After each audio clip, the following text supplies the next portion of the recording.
Hey everyone, how you doing? Welcome to HockeyBuzzcast on HockeyBuzz.com. We're going to be joined by, we're trying to get actually somebody else to join us. Yeah, Anthony Mangione. We're trying to get him for some sort of bug in the system today, as usual. Yes, got me too on the way in. so yeah, I'm in my recording studio today, so I'll be entertaining you at any point here, with song. But yeah, this is the reason I like this studio to work out of this time of year is because I have a lot of like televisions over here and stuff like that, so I get a chance to actually put up different things from the internet on different screens, and yeah, it definitely helps with so much happening. So we have to keep an eye on everything all the time, and I am home as opposed to going to Boston. I'm not going to be in Boston for Game 5 because there's so much happening. We have to stay home today. But yeah, so I was going to discuss a little bit of Nashville with you guys again because there's some really fascinating things about that. The first way, when you go through the if you guys ever been to Nashville, you have to try. I mean, you have to go at some point. It's just perfect. It's like everything you want. It's a combination of you've got your hockey on one street, you got your arena at the end, and you got music all along the street. So for me, it's like music and hockey all combined together. It's a perfect place. And each of the individual places have like the Kevin Fiala drink and stuff like that. Like you see like the various Nashville specialties as it goes, which is fun too because you get a lot of different kinds of drinks that way. And the Predators, it's amazing to me how integrated the Predators are into that city. I mean, they really have taken, what was just because the first time I was on Music Row there where they have all the bands, it was just a place for music. And now there really is a whole good sports vibe going on. And it's kind of cool because at one end of the stadium, at one end of the street, you have the where the Tennessee Titans play, the big stadium. At the other end, you have where the Predators play. So it's fun. I mean, I just can't recommend it enough to get there. You've been there, Peter? No, never been to Nashville. I'd like to go. It's on the list. Yeah. It's yeah, and it's really cool. I've never been there either, Mike. No. It's really something. I mean, it's hard to explain. I've loved it since the first day the Predators came in the league, and now of course everyone loves it because everybody in the league got to see it a lot the last couple of years because the NHL media was there for the All-Star game, and then the NHL media was there, of course, for the Stanley Cup Finals too. So yeah, so there was a lot. It's just well worth visiting. Have to go at some point. I can't say enough. If you want to go, it's an adult place. It's not like a place you want to bring your kids. It's an adult place. It's a drinking party. It's a big outdoor drinking party. There's no question about that. That's what you do. That's what you do there when you're in Nashville. You drink. That's good. I like drinking. So yeah, no, I think we should probably get started here. And let me just get my one thing. I wanted to get the chat room guys up so I can talk to you guys too. But and then we'll get going here. But yeah, so crazy, some crazy stuff coming. I haven't talked to people about the Stanley Cup Final though. So up in Game 5 days, I have a couple interesting little tidbits. Right, we should start with that. Yeah, let's start with that. We're right into that. Let me just get the chat room people up, and then we'll be good to go. Because Russ usually monitors the chat, so I will monitor the chat today as best I can. Keep you guys honest. All right, here we go. So you guys in the chat room keep us honest for sure. Here we go. All right, here we go. All right. I think I'm ready. Hello, chat room. I got you guys. I have like 100 windows open on my computer. Sorry. All right, here we go. Ready. Russ, where is Russ today? Russ is doing his radio show. Oh, that's right. Yes, he's recording his the draft coming up. So Russ has his big show coming up, for Prospects Hockey on XM. All right, let's get going. Michael G. Farb is from Nashville. It's good to hear. I am, to answer your question, where am I? I am in my music studio today because my regular studio is being overrun by, where I usually record this is being overrun by children. My daughter's having a party this afternoon, and that would take over everything in the back there. She wouldn't see much of my stuff at all. So here's my music studio. Here we go. Hello, Hockey World. It is Thursday, June 6th, 2019. I'm Michael Agello. I'm Peter Tessier in muggy Winnipeg. It's not balmy. It's not balmy. No, it's not balmy. It's muggy. Muggy? And I am Eklund, Yeah. and you're watching Hockey Buzzcast on HockeyBuzz.com. This is the podcast that comes every Monday through Friday at this time to fill you in on the comings and goings in the hockey world. And let's start with Game 5 before we get into rumors, because there's plenty of rumors to discuss too. But the real craziness of Game 5 is that the Zdeno Chara is skating today in the pregame skate, optional skate, which I just think this guy's insane.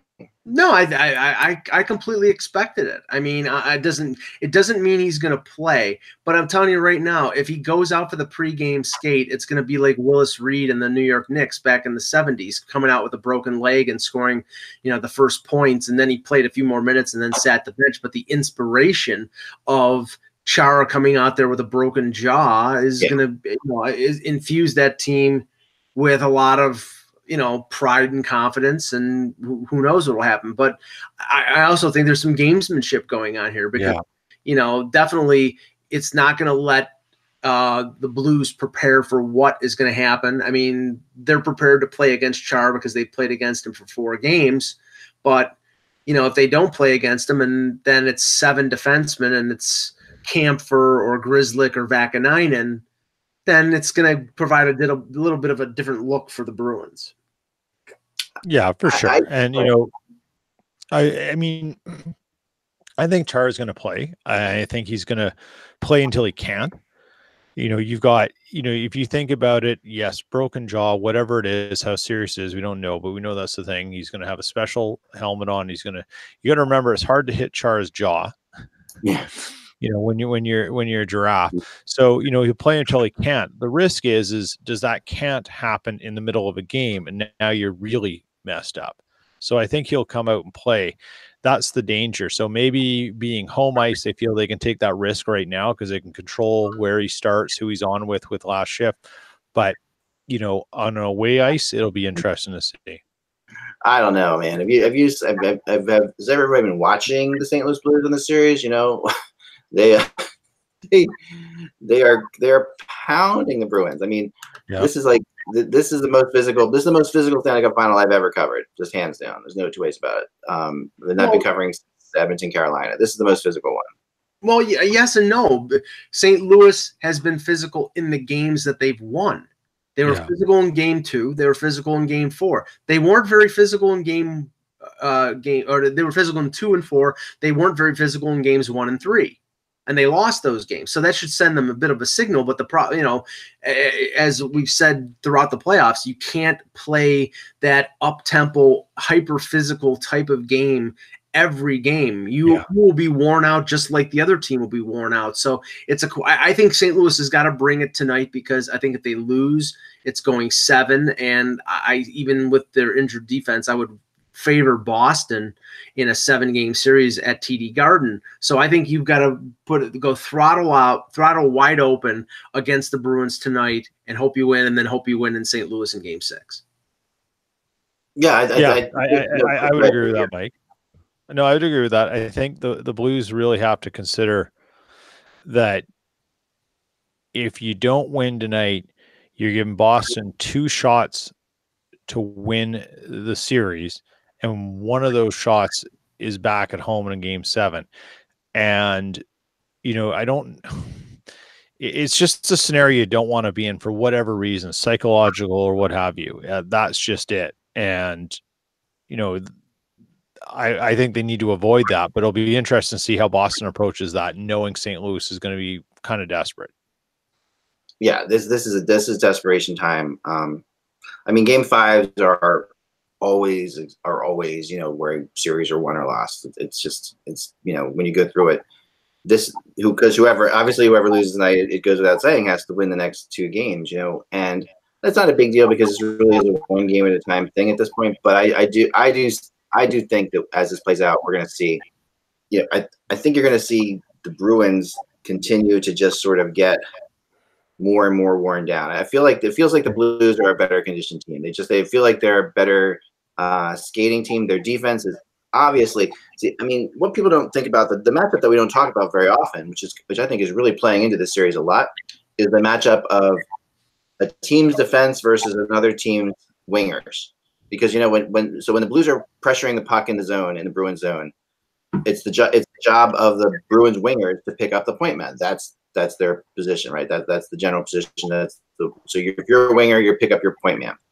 The point men of the Blues are dominating that battle. The point men of the Blues are dominating the battle between the point men and the Bruins wingers.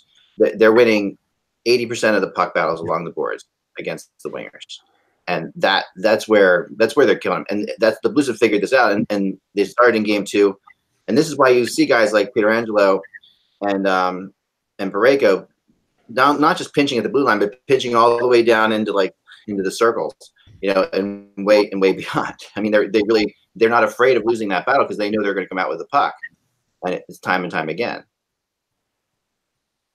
And that I think that it's funny because that's something that is hardly ever discussed, but it really is an important battle. And the Bruins point men are not doing the same thing down on the points to the Blues wingers. The Blues wingers are controlling that puck a lot better. The Bruins are scoring more off the rush and more off of rebounds, where the Blues are able to keep the puck in the zone for long periods of time.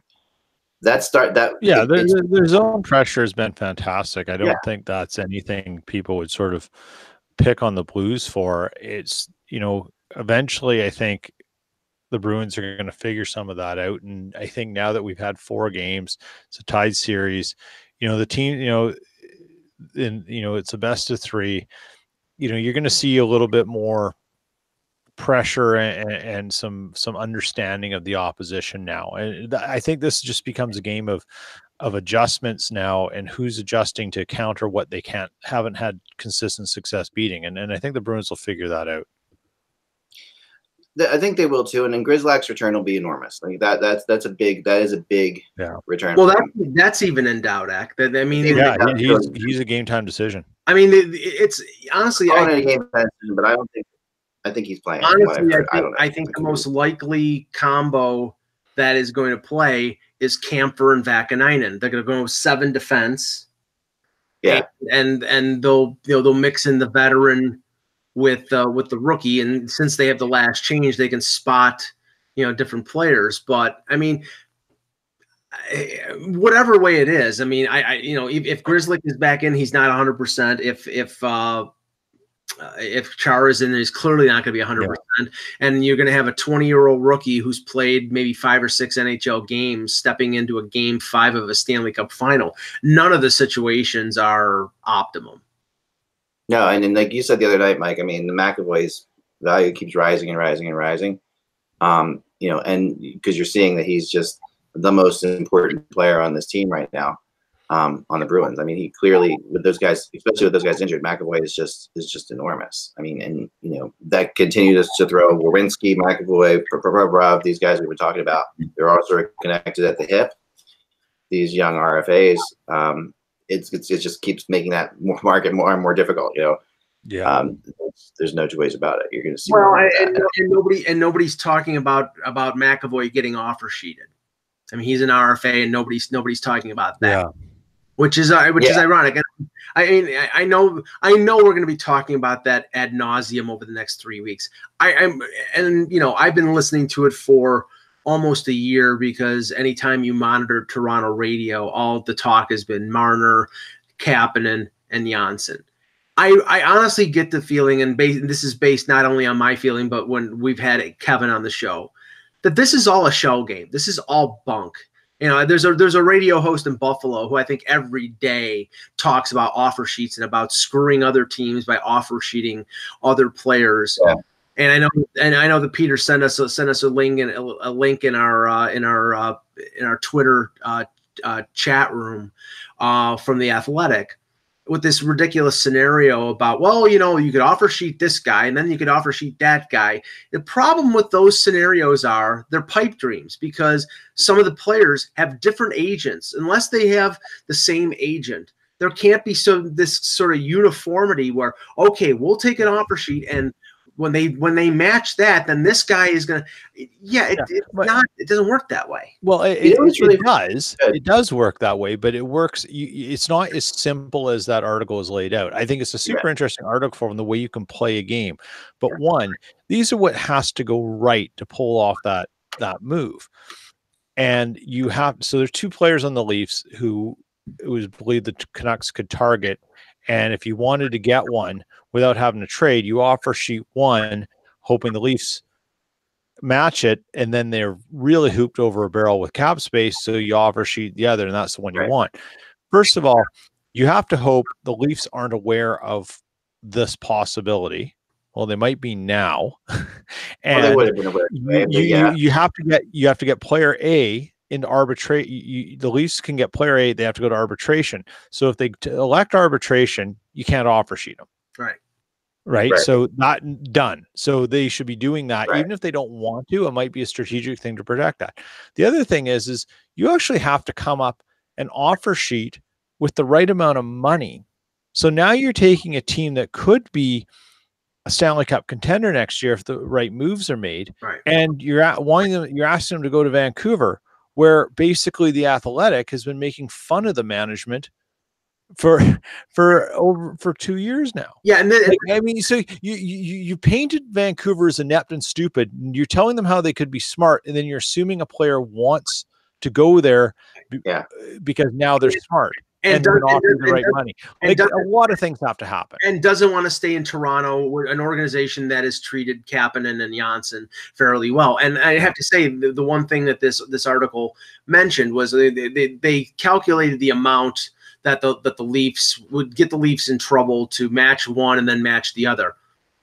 Honestly, I think with one of those guys, they would not match. If you offered Andreas Janssen 4 years at over $4 million, the Leafs would take the number 1 and number 3, and for all year, Leaf fans will pray that Pettersson breaks his leg so that the Canucks finish dead last, and they get. Or they'll just send Kadri to break it. Right. Well, there you go. But you know what I'm saying? It's like, I mean, that's an awful risky proposition for a team outside of the playoffs. And that's the other thing you have to consider. If you're a team like Philadelphia, who's probably going to make the playoffs next year with good additions, it makes sense for them to be in the offer sheet game because their first round picks more than likely are going to be in the 20s. If you're Vancouver or Buffalo or Detroit, your management are asinine if they sign offer sheets because you could be giving up top 10 picks for the next 4 years. So that's why I think this is all bunk.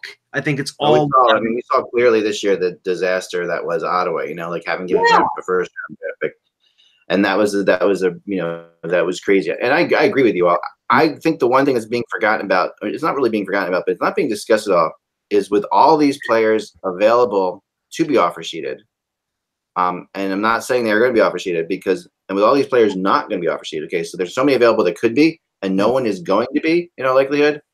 I can't help but think that this is a major, major topic in the next CBA for the players. It's the death of the offer sheet because we know I think the players in the next CBA demand that the compensation is way less for these offer sheets.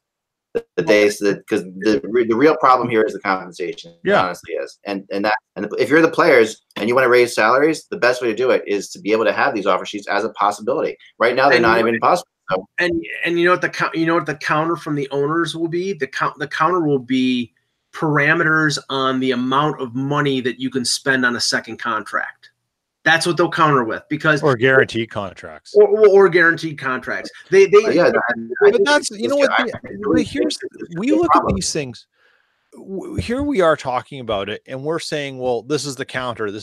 These are actually good conversations to be had because what we have right now is we have a salary cap situation in a league that has a lot of, and I hate the term, but I'm going to use it because I can't come up with anything else. It has a lot of welfare teams benefiting from revenue sharing and models like that. It needs the ability for players to move and for fans to experience something that is unique to hockey compared to the other 3 major team sports, is that there is a ton of player movement that can happen between teams via trades, via things. It's what makes hockey specifically special about it and allows for a lot of great armchair GMing. You want to encourage that aspect of fan enjoyment and allowing player movement, allowing things to happen like that, where you can. So who would care if the Oilers could buy out Milan Lucic and not have that entire cap hit mess up their ability to do something else. You know, other teams, big deal. You're all going to have that albatross at some point. Yeah. Right. So allow these guaranteed contracts to be, allow something to change, but allow other ways for players to move. So in this case, if Edmonton wanted to spend a whole bunch of money and recreate a way that money gets distributed back in, like, do it. It's a good conversation to have, and let's get creative to fix some of the roadblocks that exist. I mean, there was the compliance buyout after the last CBA, and that was necessary because, you know, the hockey related revenue and the 50-50 breakdown. Yeah. There may have to be a compliance buyout built into the next CBA simply because teams have pigeonholed themselves and made and ramped up things up to the cap level where they can't pay. They you know, you're going to have a scenario where you're going to have a league of $10 to $11 million players surrounded by a bunch of $650,000 players. You're going to have the haves and nuts. Yeah, you're right. You know what fascinates me about always have is we weren't the first league with a salary cap, right? Like the NFL has a salary cap before us. The NBA you know, did too. NBA did too, and yet right, and they learned some things along the way. Those two other leagues, and they made some adjustments to it that actually made some sense. And the NHL has avoided that. You know, like avoided that like the plague. Like, you know, like I'm talking about, you know, like franchise players or tags, you know, that they can put on things. Or compensatory exemption. Yeah, like compensatory picks. And someone did remind me the other day, and it was really funny. I was listening to XM, and that the NHL used to do compensatory picks, which I totally forgot about. Yeah. But there was one, and there's the most famous one. Scott is what now? Scott Stevens, there was 5 first-round picks. Yeah. Yeah, well, but the most interesting compensatory pick right now is Bill Guerin when he signed away from Boston. When he was signed away from Boston, the Bruins were given the 42nd pick overall, which is like a second-round pick, as a compensatory draft pick. Like, you know, they just ruined this draft pick. And you know who they picked with that? Patrice Bergeron. Yeah. Well, yeah, I mean, it's compensatory picks. You know, there's a reason that the NFL has them, right. Versus like the way we're doing the way this happens in the NHL now. You know, like. This whole concept of offer sheeting doesn't exist really. I don't think it really exists anywhere else. Correct? No. There's the transition tag in the NFL where if you sign a player and the other team matches, yeah, it happens. But if they don't match, you get a compensatory pick. Yeah. I think those other leagues more and said, okay, there's a reason that those leagues have done that. Have had to choose those things, right? You know, because I do think that, you know, a guy like, you know, if you make it so you have a franchise or transitional players or whatever, then you can change the way these offer sheets work because you don't have to worry about someone taking Matthews away or taking McDavid away. Right? And the way that it's different, I mean, with Bergeron and with the NFL is those picks are extra. It's not like you're getting somebody else's pick. Yeah. Add a second-round pick to the second round at the end of the second round, and you get it. In the offer sheet instance, it has to be your draft picks. It has to be 4 firsts. They have to be your 4 firsts. If you've traded one of your 4 firsts already, you can't sign anybody to an offer sheet. And that to me is where this can be fixed. Like I think that's part of it. You know, that's start part fixing of the draft. Yeah, fix the draft picks, lower the price, give some compensation, like give some bend on some other things. But let's get an ability for GMs to do some more things because that's what makes it interesting. And do give teams the ability to protect certain players. You know, like that makes sense to me. That you know, and it makes sense. You know, that you'd also, you know, once you have McDavid. You know, like in the NBA, I think it is, right? I'm not an expert on these leagues, but so correct me if I'm wrong, but I think in NBA, like if you have a player, you can keep signing that player. Yeah, and the cap hit that's the Larry Bird exemption. Right. Which I think makes sense, you know, because and why the NBA does that obviously is they have so that just the big teams don't outbid everybody else all the time, and it's completely ridiculous. Yeah. And there's something called a mid-level exception where you can sign a veteran player to a set amount. Right. Like for example, the NHL. Yeah, Yeah, like Golden State signed DeMarcus Cousins this year to a 1-year deal, and I believe it was on the mid-level exception. So, if Wayne Simmons is out there and he can't get a 4-year contract, you could sign him for 1 year for a set amount, and then he becomes a free agent the next year, and maybe he goes someplace that he thinks he can put up a big year, and then it helps him to get a big deal the next year. Yeah, you see, this is where the players have to get creative, and the NHLPA has to get creative and fix this, because this is a real problem right now. And I'm talking to agents like that, and the offer sheets are out there, and the agents know they're not going to happen. They know it's not going to happen too. They all say the same thing, but they're all really frustrated by the fact that it's not going to happen. They're all frustrated by the fact that it's a possibility. But the one thing that's not going to change, and in fact, I think it's going to get worse and worse as we go forward. The value of the draft picks are so prohibitive now that no one is going to give up 4 first-round picks, even for an impact guy like an Aho or a Marner, because that's 4 players that potentially could be really good players that you're signing for 3, and for 3 years you get them for less than $1 million. If you do your scouting the right way, that's 4 players on your roster over 3 to 7 years. It's too much of a price. Yeah, it is. It's way too much. It doesn't make any sense. And the agents are mad about it. The owners are mad about it. I mean, some of the owners want the change too, because there's teams out there. It's not just the players that want this offer sheet thing to change. Because the owners are like, we can't do anything.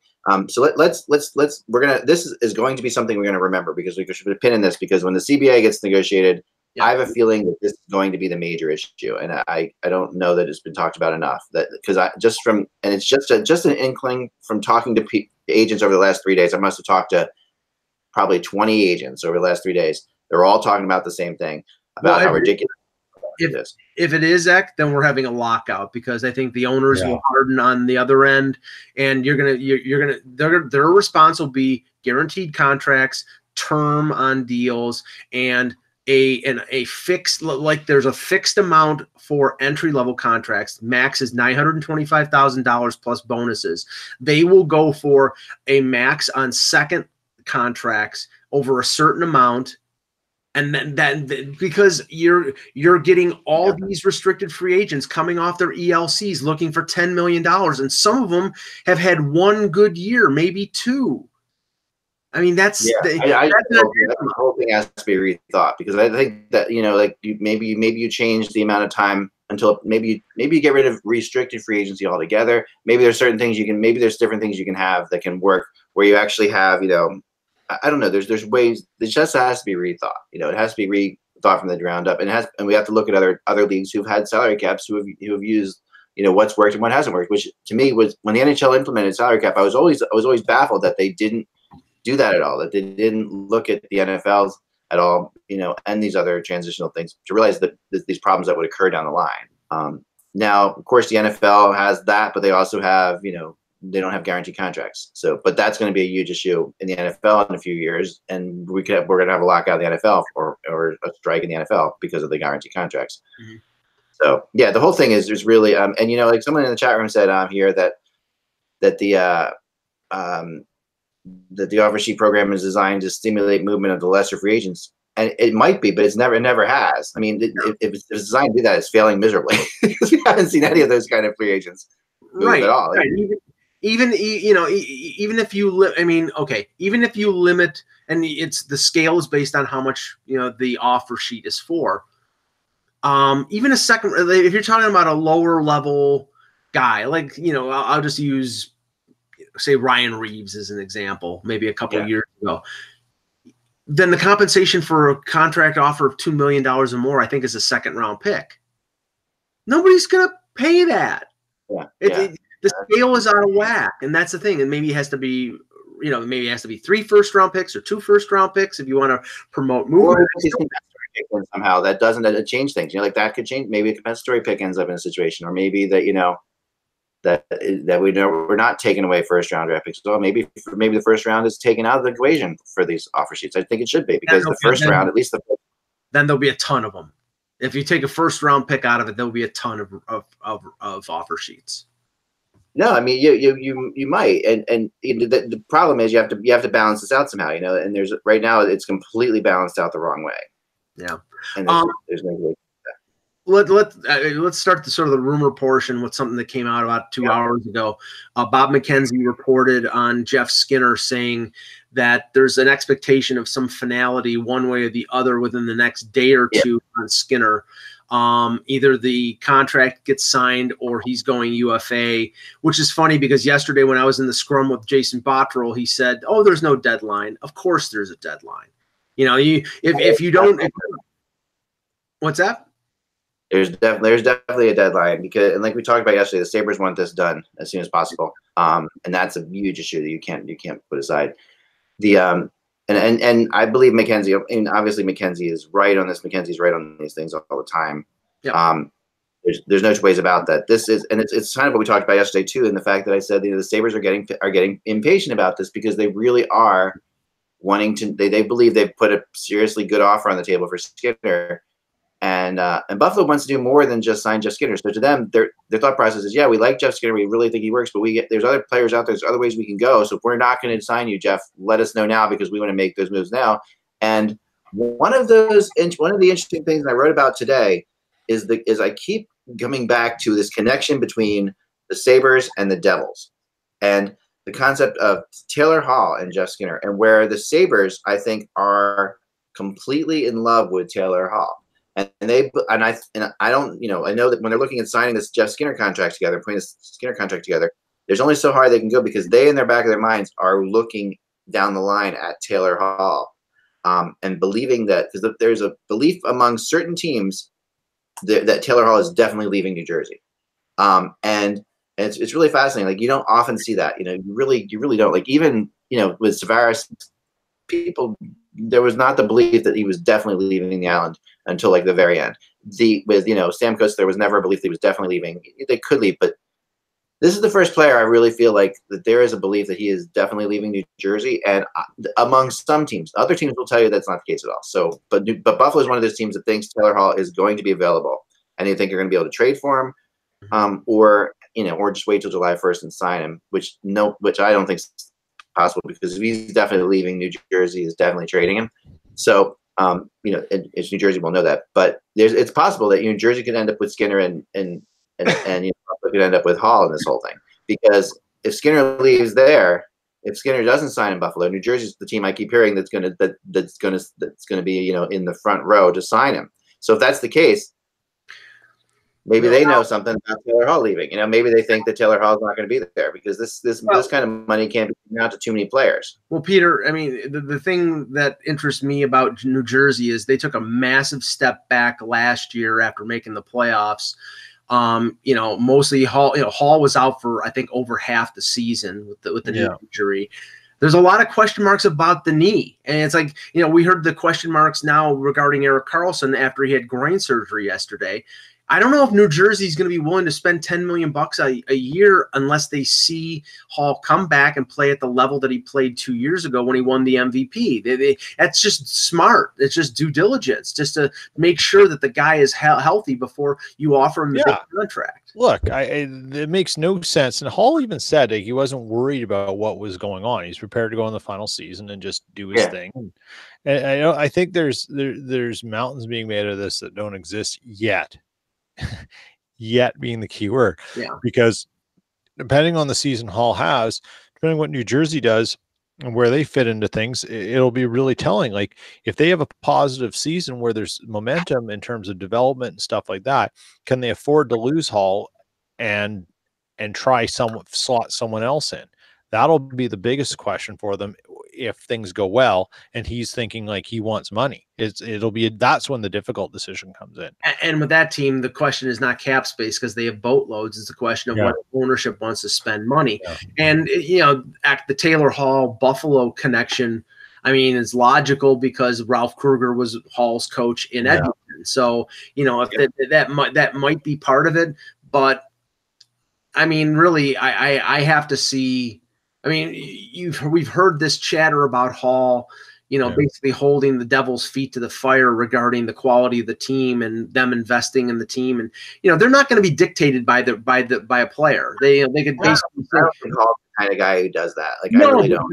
That's what's out there. That's out there. And, and I think people are really reading way too much into that. People, Hall, if you look at the questions where look at the quotes that are leading people to down this path, you have to look at them much more closely. It's not about Hall saying, well, I really want to see what the Devils do, or else I'm not, because I want to be on a winning team. It's him basically saying, well, of course I want to be on a team that's winning, and I think we're going in the right direction. That's what he's saying, and people have taken like the first part of it out and left I think we're going in the right direction away. Like Hall is a leader. Like he's not gonna rock the boat in New Jersey. That's not Hall's way in it at any shape and form. I mean, he hated more than anything else being traded off of Edmonton, but didn't create a huge stir there either. I mean, and he could have, but he didn't. So he's a gamer. He's a team player. You're not going to see Hall dictating what happens here. Of course, every player like that, the Devils should want to make this more attractive for Hall. That's just the bottom line, of course. Right, and whether that means going out and signing his former teammate Jordan Eberle, who's a free agent, or whatever. I mean, all I know is that you've got a situation with them where Mackenzie Blackwood is a good young goaltender. Corey Schneider is an unknown commodity after a horrific year last year. Their defense is thin. They have a couple good players in Vatanen and Butcher and Severson. They need offense. They need to add scoring, and they need some of their young players to bounce back. So, I mean, it's a lot of factors that all have to fall the right way for them to be competitive again. And again, it's a question of whether Hall wants to use the rest of his prime of his career and sign on long-term with the Devils if he's not 100% convinced they're going in the right direction. It's the same situation in a way that Skinner is with Buffalo. There's a lot of positives about Skinner. Well, his family's in Toronto and he's going to play with Jack Eichel and all this stuff. Yeah, if they're not going to win, do these players want to use the rest of their prime in a place where they're not going to win? Yeah. I mean, of course, right? It feels kind of like, like an of course type moment for me. Like, of course, every player wants their team to be more competitive and better, and that just can't happen. But I think that you have to look at the young players you have. New Jersey's got some really good young players. Buffalo's got some really good young players. Yeah, definitely. They're not teams that are like on their last guests, yet. These are teams that are heading the upward direction. The question is how long it takes them to go upward, of course. And, that might be too long for some players, but it's not going to be too long for a Haller, for Taylor Haller there. No, but I can't say that if I'm a free agent, that one of the things upmost in my mind if I'm talking to Buffalo is the fact that Buffalo has not made the playoffs since 2011. Yeah. And they've had, how many general managers, how many head coaches, how many top draft picks, and they're still it's Groundhog Day. It's the same, you think that something's going right. You wake up in the morning and you hear "I Got You, Babe" on the radio again. How many times? But that's what I'm saying. It's like, we think they're an up and coming team. We think they're gonna make the playoffs, and then they end up in 31st. And like, oh, how the hell did we get here again? Well, because the thing is they started off so well, right, last year, and that's the nuts thing about it. And people really don't know, like they really just don't. Now I'm following a rumor that just was texted to me. I'm looking into it more, and it texted me right at the beginning of the show. Mm-hmm. And I texted somebody that says the Panthers are working really hard on acquiring Panarin's rights. I don't know whether this is going to be and I've heard even like a 3rd round draft pick, which is pretty high for the rights to a player. But that makes sense because then they can, then they have 3 weeks to work on them if they're confident they can get it done. And then, I mean, Peter, the question when we heard the Panarin rumors close to the deadline, the name of Huberdeau was mentioned in terms of not like they had to trade Huberdeau to get Panarin's rights, but that if they sign Panarin, that they might trade Huberdeau because they want to clear the term and money that he's being paid. Yeah, makes sense. And there'll be some suitors, right? Like Or Huberdeau, though. Huberdeau is been the guy that they wanted to trade for a long Is it time the guy ago. they want to trade, or is it the guy who's the easiest to trade? Right. Maybe the guy, his name comes up every year for 3 years now, and he has had good hockey seasons. He's not like a no, but there where there's smoke, there's fire. I mean, he's a movable contract, $5.9 million, I believe, is the cap hit. I think he's under. I think it's like 3 or 4 more years, so it's significant term. But if you're signing Panarin, who I think is 28 or 29, you're probably signing him to 7 or 8 years. So you have to sort of clear some of the budget, and you could use Huberdeau to obtain, if you think you need defensive help, or if you think, if there are other areas of need, you can use Huberdeau to acquire those. So, I think it's going to have a domino effect with Florida if they get Panarin's rights and they sign him. Yeah. One other thought that we don't have Russ on today, but I just got this text as well that this is kind of interesting. I'm sure you can discuss this too, Mike, because you're a prospects person too, is that there's more and more talk around New Jersey about what they're going to do with this first round pick. Like, it's not a guarantee. I know that everybody doesn't want to put so much onto the World Championships, but for whatever, but what Kakko did over there really did impress people, to the fact where the Devils are maybe he's ready sooner to be an impact player, and maybe we need that. Maybe that's the thing that puts it over the edge. I don't think it's I'm not saying that that's not the case, Zach. I'm not saying that Kakko, his performance at the World Championships didn't impress people. I can only tell you from being at the Combine that Kakko not showing up at the Combine was sort of a hint that he knows he's not going first. And there's been really no indication that the Devils are coming off of Hughes. That's what I'm starting to say. There might be some indication. Go ahead. So go ahead. No, there might be some indication here, because the source I talked to said, that where it was 90% used, now it's 70% used. It's still used, but it's definitely moving in a direction, and there's convincing to do. And the biggest factor is how quickly these players can make an impact. I can tell you this: the Rangers will be overjoyed.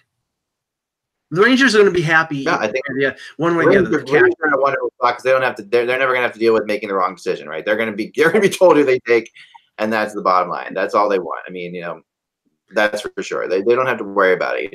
Yeah. And no one's going to move up in the top 2 spots. The Rangers or the Devils aren't going to trade their picks out of there. So everything's coming up roses for both those teams. The Devils have the harder choice. The Devils can make the wrong decision. And I'm not comparing Hughes to Austin Matthews, and I'm not comparing Kakko to Patrick Laine, but this smacks of 2016, because all we heard was, Laine had this ridiculous World Championship.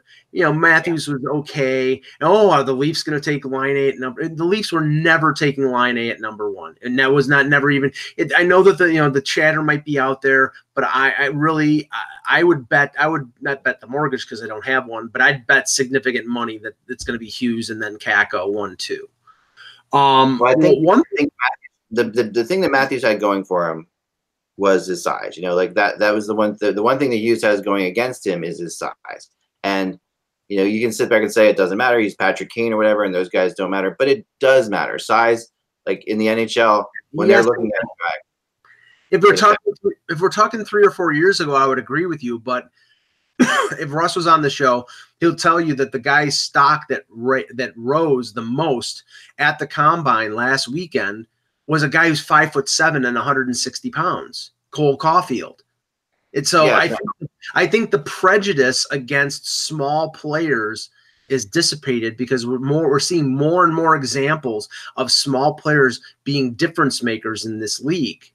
Yeah. It's all a question of whether you think that they're durable enough. And Jack Hughes has got that hockey IQ where he avoids contact. So, he can preserve himself by in that sense. That's for sure true. And I'm not trying to but I also think that, while, smaller players are definitely getting drafted higher all the time, and that's great. And there's no question about that. The draft is also broken up. the draft is also broken up into a couple parts, right? Like these two guys are an entity among themselves, right? In this draft. Like, so, we're not talking about, a guy getting drafted 10th versus a guy getting drafted 4th or whatever. We're talking about these two guys competing against each other for the first spot. Yep. So that's why the size thing does play into it more, I think. It's, it's one or the other you're talking about here. So, Hughes could turn out to be the better player. Most people seem to think he will be the better player, but it's really hard to deny, this kid from Finland and what he seems to be, where he seems to be more of a complete player than Patrick Laine was, for sure. And I know that it was a bit of a factor in 2016, and I think it's even more of a factor this year, this time around, based on, if you look at New Jersey and where they are weak. And I'm not saying this is a short-term thing that they would be considering this for the long term. They are desperately weak at center. They, and Kakko is a winger. I know that there was talk about him maybe moving to center at the World Championships. He didn't. He played the wing. Hughes is a potential number one center in this league. They would have a 1-2 combo of Hischier and Hughes, and that, you can build around that. I mean, Kakko could be a 40 goal scorer, and you could still be a team that finishes outside the playoffs. So the centers are where it is in this league. Yeah, no, I do agree with that. And like I said, I think it's still 70% use. It was interesting though that the bar is moving. Maybe that's as far as it can go. Maybe it's 70% is as far as it'll go, and it doesn't matter. As long as it's over 50%, they're going to go with use, right? But it has moved. For what it's worth, it has moved. And so if something else were to happen, I don't know what else can happen here. Right. But if something else were to happen, maybe we see them. You and Peter will be in Vancouver to see it all go down. But it's going to be it's going to be a lot of fun to watch that, for sure. Can we touch on what you wrote about late yesterday about Kadri? Yes. So I got a call really late last night. Relatively late last night. I posted pretty late last night that Kadri talk was heating up, and that basically the Leafs were getting a little frustrated with their other options for trying to clear some space to make some moves and get better on defense, and that they were looking hard at some Flyers defenders, and that Kadri was big time on their radar, along with the Islanders and the Vancouver Canucks as well. Those three teams were talking hard about Kadri, and I've been along. I think with you, Mike, we've been sort of in agreement that they're not going to move Kadri, or that's our at least gut. But this is definitely being explored, and the exploration of this tells me that there's some other things that aren't going quite the way that the Leafs want them to in their talks on trying to make other moves, whatever those moves are. Part of that, whether it's Zaitsev, not being able to move Zaitsev, whether it's hoping to move Zaitsev and bringing back Gardner, which I've heard a lot about lately. The Gardner is they want to keep Gardner, and that if they can move Zaitsev and move and do that. But it's going to be really, from what I've been told, to let Zaitsev and Gardner go and not replace them, right off the bat. So, trying to. I mean, Peter, I want to get your input because Winnipeg is juggling multiple balls at the same time too. Yeah. The feel that I get regarding Kadri is it's teams contacting the Leafs interested in Kadri. It's not the Leafs shopping Kadri. And the reason that is because they smell blood in the water. They see what happened in the playoffs. There was some discontent from Toronto about Kadri being a brainless wonder in the playoffs and doing the same stupid thing 2 years in a row. But the Leafs also realize if you look at their organizational depth chart, they don't have anybody who can step into the third as a third line center other than William Nylander. And I think there's an almost as good chance that Nylander gets traded as Kadri. And Mike Babcock hates William Nylander up the middle. He doesn't think he's an NHL center. So, Philadelphia. I don't know how interested Philadelphia is after getting Kevin Hayes. I'm sure that there's a ton of teams out there. That was really surprising in my mind that the Philly came up, and that's the first thing I asked. We just trade for Hayes, that kind of thing. Yeah, it was surprising, and they're not convinced they can sign Hayes as much as you normally would expect them to be. Like normally in this situation, and I didn't even rule out this. The other thing that you can't rule out in these situations are, okay, is Philadelphia negotiating with Hayes right now, and it's not going well, so they start talking. They float this out there that they could just get Kadri and let Hayes go. Well, I mean, yes. If you're Philadelphia, if you're a team who knows you need to add another center, and these are the ones available, you should, or allegedly available, you should have all balls in the air. And it's not like, oh, choice A, choice B, choice C, choice D. It's, I'm happy with any one of these at this price point or this term. What works best, and which one ever happens first? Yeah, there may be one you prefer more than the other, but you've got to, with all the things that could happen this year in the variables, you've got to have a few balls in the air working something. Like, it's just totally necessary, because there's going to be a lot of jumping around. Yeah, and the center market isn't exactly hopping this year. So, if you avail yourself of the opportunity to sign Hayes by giving up a 5th round pick, which is what, a 5% chance of making the NHL. I mean, so what? Yeah. But, and Kadri would be a fit in Philadelphia, and Philadelphia has the pieces that Toronto would want in return, i.e. Sanheim or maybe Gostisbehere. I'd probably think that they would opt for Sanheim, because Sanheim would be less expensive. But I really don't. Is less expensive than Gostisbehere. Gostisbehere's stock has not gone up recently, right? So, and Sanheim stock has gone up, so I think they're getting pretty close, is what I'm saying. It might be. Oh, right. I'm talking about salary wise. Sanheim is coming off his ELC and is an RFA. Yeah, and Gostisbehere's making the same money that Kadri is, so it would be dollar for dollar. The Leafs have to find a way to move money out. And there's one theory out there that, if Kadri is traded, that Zaitsev would be a part of that deal. So it would be a package. If you want Kadri, you're going to have to take Zaitsev too. Or if you want Kadri, you're going to have to take I don't think that part is true, because they're not having trouble getting teams interested in Zaitsev, believe it or not. Like, they're going to get a good return for him if they move him. Which they're going to move. I mean, he's asked to be traded, obviously, but they are going to move him. But they're going to get quite a bit for him. They're not just dumping Zaitsev on people. No. Like, people see his number as reasonable, and there are some people who really like him. There's some people who really think that he'll do a lot better out of that microscope in Toronto, which is completely possible. So he's still got, I think the Islanders are a really good possibility for Zaitsev. I think Lou Lamoriello really likes him. So that wouldn't be surprising, because Lou, he brought in Matt Martin, who he signed in Toronto. He would be bringing in Zaitsev, who he signed in Toronto. It's a question of what they would trade back. I mean, I look at the Islanders defense, and there's a couple guys that I think, if they were involved in a Kadri deal, we had this discussion, Russ and I, and a bunch of us on our text conversation about a guy like Noah Dobson or a guy like Ryan Pulock. If you're trading Kadri, you have to get one of those two guys. You cannot make a trade with the Islanders if you're not getting one of their either one of their top defensemen on the NHL level in Pulock, who has a big slap shot, or Noah Dobson, who's won two Memorial Cups in the last 2 years. That's where if I'm Kyle Dubas, that's where the price starts, because a number two center,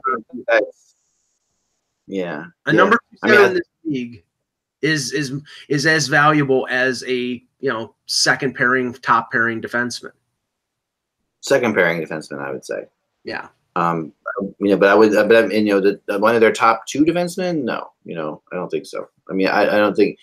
I mean, now one thing in Philly, and you can speak to Vancouver why they would do this, Peter. But one thing in Philly would be, people have to remember that Paul Holmgren still sort of has a big role here, and he is not thrilled.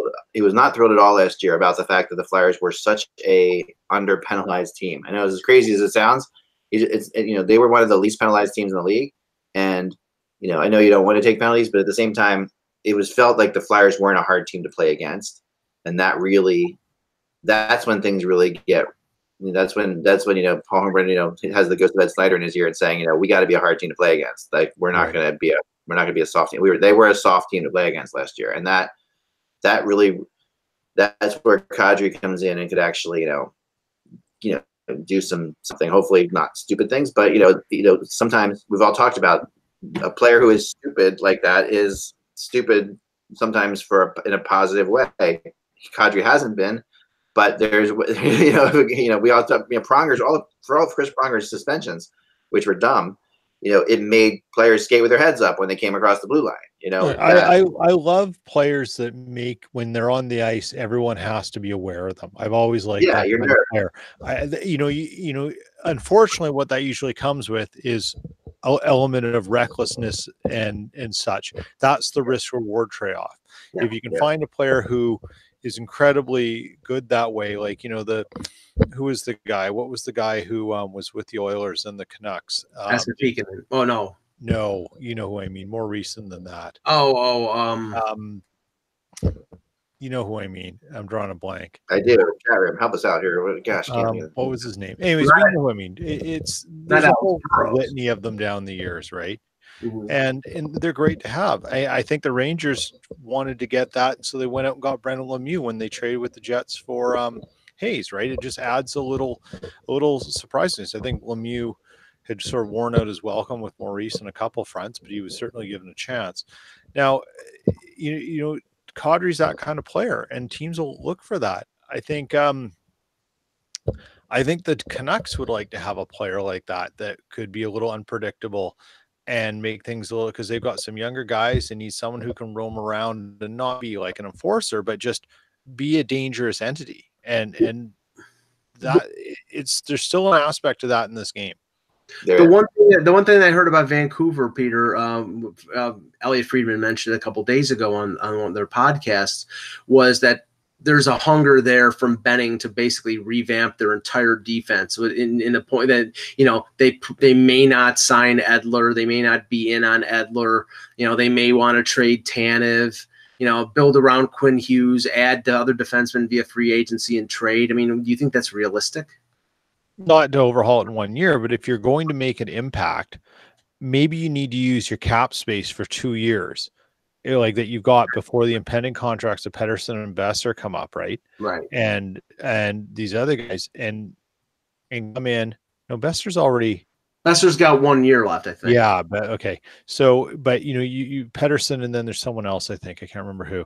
Anyways, you use your 2-year window of cap space. Maybe that's what you do, is you offer Erik Karlsson like a 2-year, like do what Gillis did with Sundin. Yeah. And give him a 2-year, $20 million offer and see what happens. Let him top up the pocketbook. Let him be back in Canada if his wife wants to be back in Canada. Let him live in a great city. See how it does. Perfect guy to have with Hughes. No, Besser's an RFA this year. Yeah. So they've got a little bit of room, but right, they've got some other things coming up. But you've got room for, I think, 2 years of Vancouver. Use it, and that's the kind of move that that's the kind of move Mike Gillis would make, and maybe that whole idea has been squashed. Yeah, I mean, I just I could see them, and I've talked about Tanev for years, but Tanev's making 4.4, and he played less than 50 games again. I could see them wanting to move on from him simply because he can't stay healthy. Yeah, and that's a huge thing. And we're seeing, especially with defensemen, this is a perfect example. Boston this year is going in, if they had known that they were going to make a long Stanley Cup run, which they probably thought was possible, but they would have loaded up maybe on a couple more depth guys, on defense. Like they're running out of players, and we've seen it before. Like the Chicago Blackhawks, they won the Stanley Cup, and they were down to 3 defensemen at one point. But you can't plan for the eventuality of being on defenseman 10 and 11, or 9 or 10.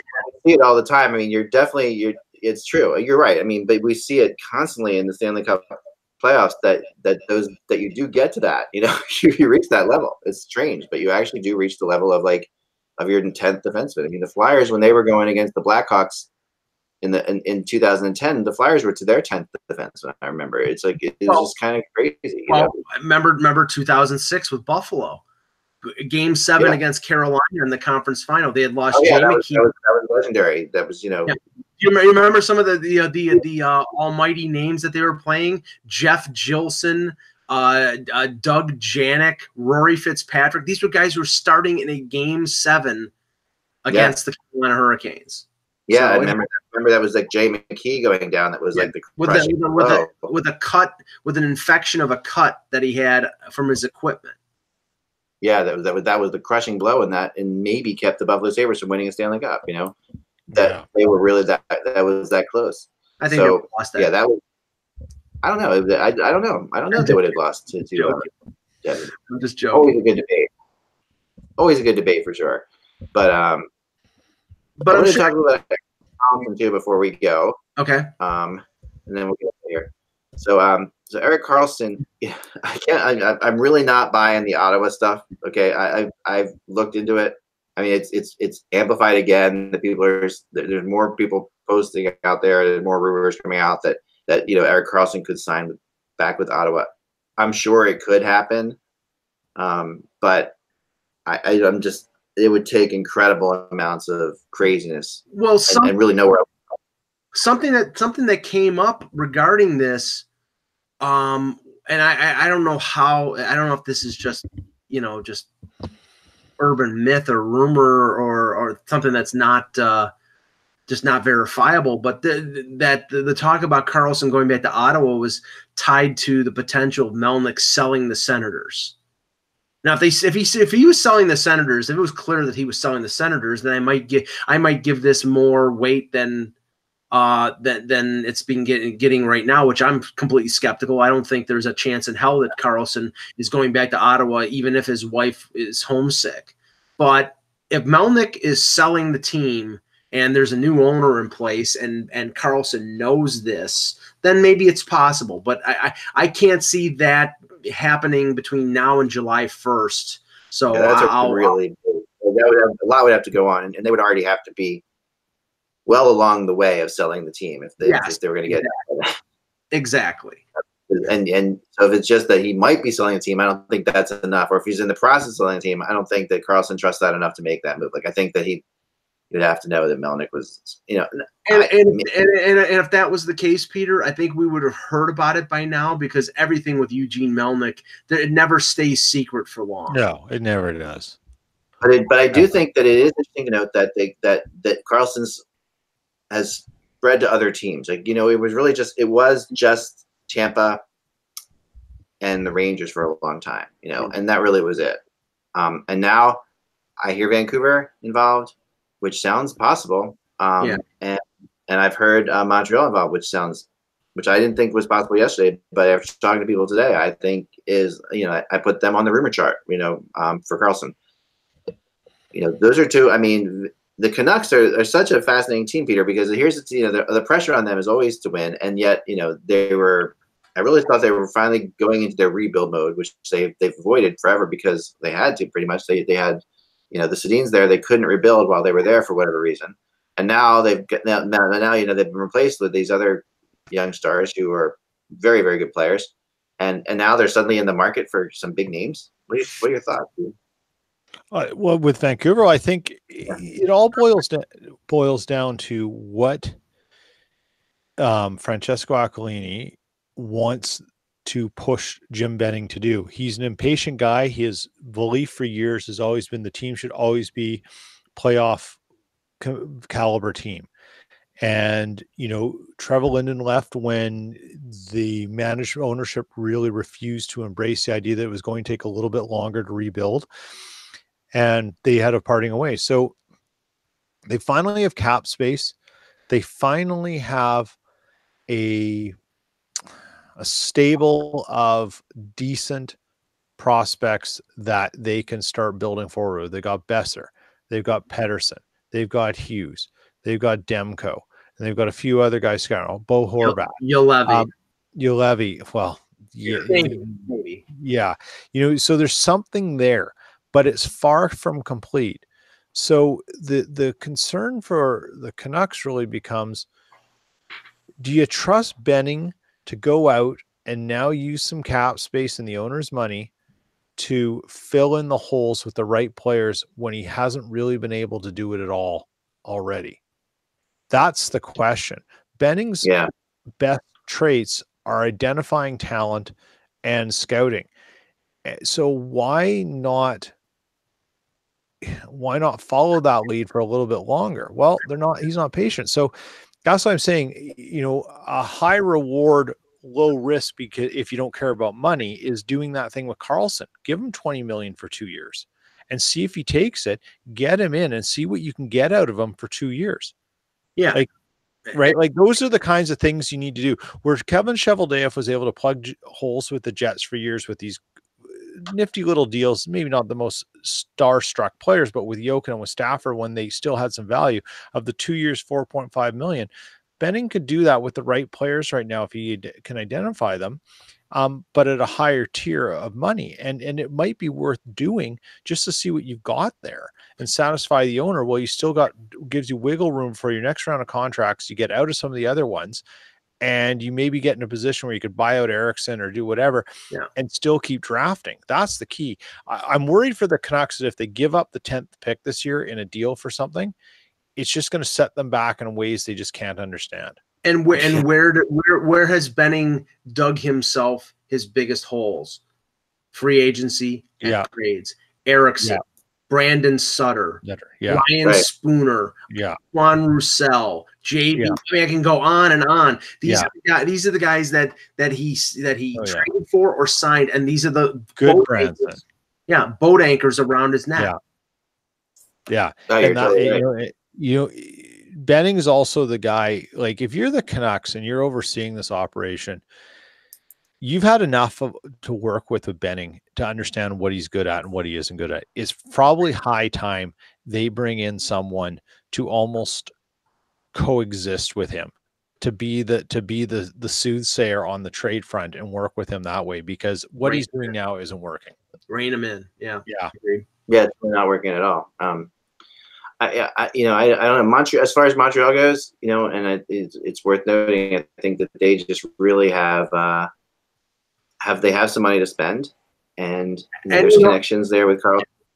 I have to say, they have money to spend, and that's what's scary, because this is the same general manager that signed Karl Alzner.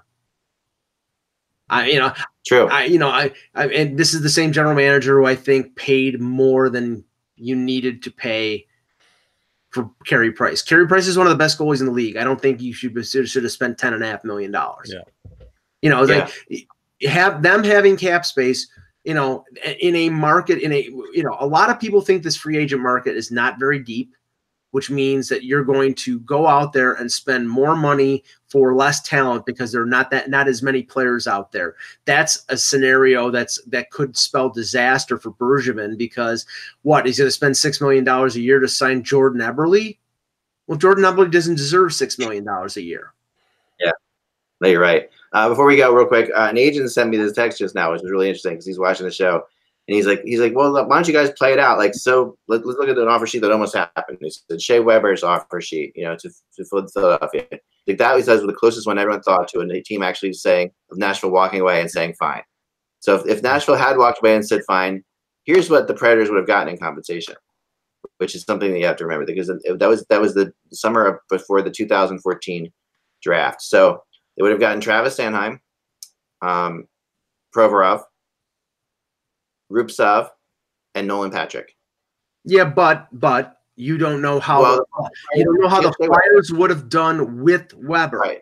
The Flyers get Shea Weber, but Shea Weber over the last 4 years has been, hurt a lot, up and down, different situations. So it's hard to say for sure. You can never sit there, but that's what you're looking at. You're looking at like Provorov and just, even just if you look at Provorov and Nolan Patrick, those four players, that's why these things make no sense. At the end of the day, those are the four players that we've gotten. Anyway, no time for chat today. Got questions? I'm sorry, guys. Really appreciate you guys in the chat room. We'll take some tomorrow. We'll definitely take some tomorrow. Remember, without the buzz is just hockey. We will talk to you tomorrow. Enjoy the game tonight.